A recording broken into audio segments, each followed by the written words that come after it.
भारत में गरीबी पिछले कई दशकों में समग्र कमी के बावजूद एक बड़ी चुनौती बनी हुई है क्योंकि इसकी अर्थव्यवस्था बड़ी है। अंतर्राष्ट्रीय मुद्रा कोष के एक पत्र के अनुसार विश्व बैंक द्वारा क्रय शक्ति समता पीपीपी के संदर्भ में 1.9 अमेरिकी डॉलर या उससे कम पर जीवन यापन करने के रूप में परिभाषित अत्यधिक गरीबी भारत में 2019 में 0.8% जितनी कम थी और देश अभूतपूर्व कोविड-19 प्रकोप के बावजूद 2020 में इसे उस स्तर पर बनाए रखने में कामयाब रहा। विश्व बैंक के अनुसार भारत ने 2011 में 22.5% से 2019 में 10.2% तक अत्यधिक गरीबी के प्रसार में महत्वपूर्ण गिरावट का अनुभव किया। बैंक के एक कार्यकारी पत्र में कहा गया है कि ग्रामीण गरीबी 2011 में 26.3% से घटकर 2019 में 11.6% हो गई। ग्रामीण और शहरी क्षेत्रों में गरीबी का स्तर क्रमशः 14.7 और 7.9% अंक कम हुआ। संयुक्त राष्ट्र विकास कार्यक्रम के प्रशासक अचिम स्टेनर के अनुसार भारत ने 2005-2006 से 2015-2016 तक 10 वर्षों की अवधि में 27.1 करोड़ लोगों को अत्यधिक गरीबी से बाहर निकाला। विश्व आर्थिक मंच के 2020 के एक अध्ययन में पाया गया कि 2013 में भारत में गरीबों की अंतिम गणना के अनुसार लगभग 22 करोड़ भारतीय 32 रुपये प्रतिदिन से कम के व्यय स्तर पर जी रहे थे, जो ग्रामीण भारत के लिए गरीबी रेखा है। विश्व बैंक 1990-1991 से गरीबी मापने के लिए अपनी परिभाषा और मानकों में संशोधन कर रहा है और 2005 से 2013 तक क्रय शक्ति समता के आधार पर 20 सेंट प्रतिदिन की आय को इस परिभाषा के रूप में इस्तेमाल किया गया। भारत में गरीबी मापने के लिए कुछ अर्धार्थिक और गैर आर्थिक सूचकांक भी प्रस्तावित किए गए हैं। उदाहरण के लिए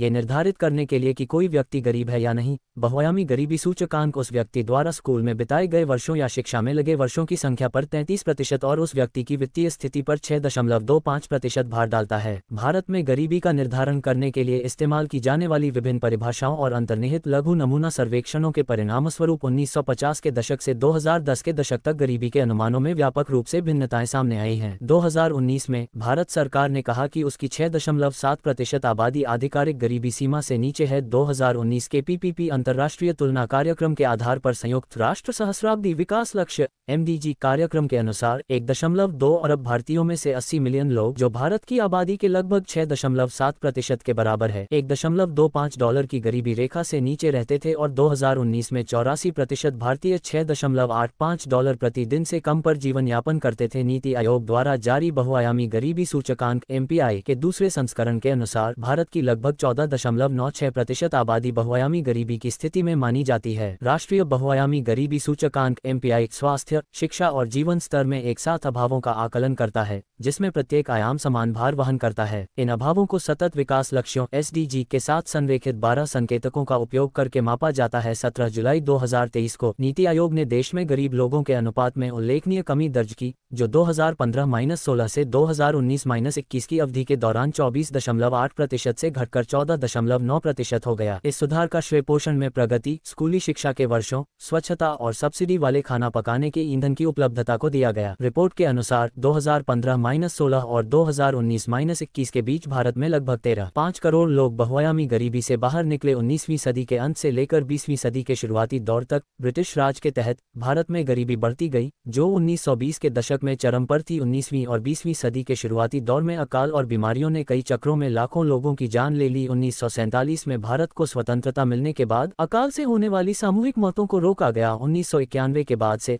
तेज आर्थिक विकास के कारण भारत में अत्यधिक गरीबी में भारी कमी आई है। हालांकि गरीबी रेखा से ऊपर रहने वाले लोग एक नाजुक आर्थिक जीवन जीते हैं। सुरेश तेंदुलकर समिति की रिपोर्ट की कार्यप्रणाली के अनुसार भारत में गरीबी रेखा से नीचे की आबादी 2009-2010 में 354 मिलियन, जनसंख्या का 29.6% थी और 2011-2012 में 269 मिलियन, जनसंख्या का 21.9% थी। 2014 में रंगराजन समिति ने कहा कि गरीबी रेखा से नीचे की आबादी 2009-2010 में 454 मिलियन, जनसंख्या का 38.2% थी और 2011-2012 में 363 मिलियन, जनसंख्या का 29.5% थी। ड्यूश बैंक रिसर्च ने अनुमान लगाया कि लगभग 300 मिलियन लोग हैं जो मध्यम वर्ग में हैं। यदि ये पिछले रुझान जारी रहते हैं तो विश्व जीडीपी में भारत की हिस्सेदारी 2016 में 7.3% से बढ़कर 2020 तक 8.5% हो जाएगी।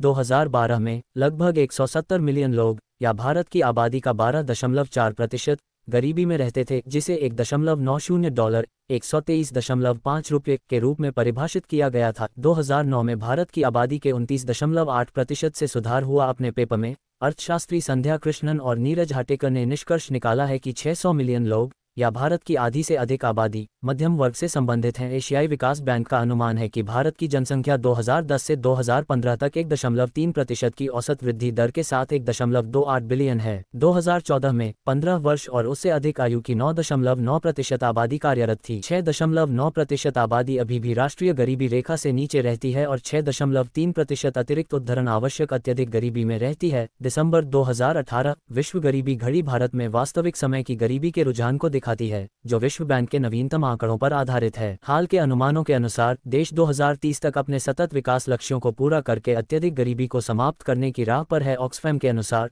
भारत की शीर्ष 1% आबादी के पास अब 73% संपत्ति है। 2025 तक भारत में गरीबी में तेजी से कमी आएगी। विश्व बैंक की रिपोर्ट के अनुसार अत्यधिक गरीबी 2011-12 के 16.2% से घटकर 2022-23 में 2.3% हो जाएगा। ग्रामीण क्षेत्रों में यह 18.4% से घटकर 2.8% और शहरी क्षेत्रों में 10.7% से घटकर 1.1% हो गई। 37.8 करोड़ लोग गरीबी से और 17.1 करोड़ लोग अत्यधिक गरीबी से बाहर आ गए। विश्व बैंक के अनुसार इसका मुख्य कारण आर्थिक विकास के अधिक अवसर नहीं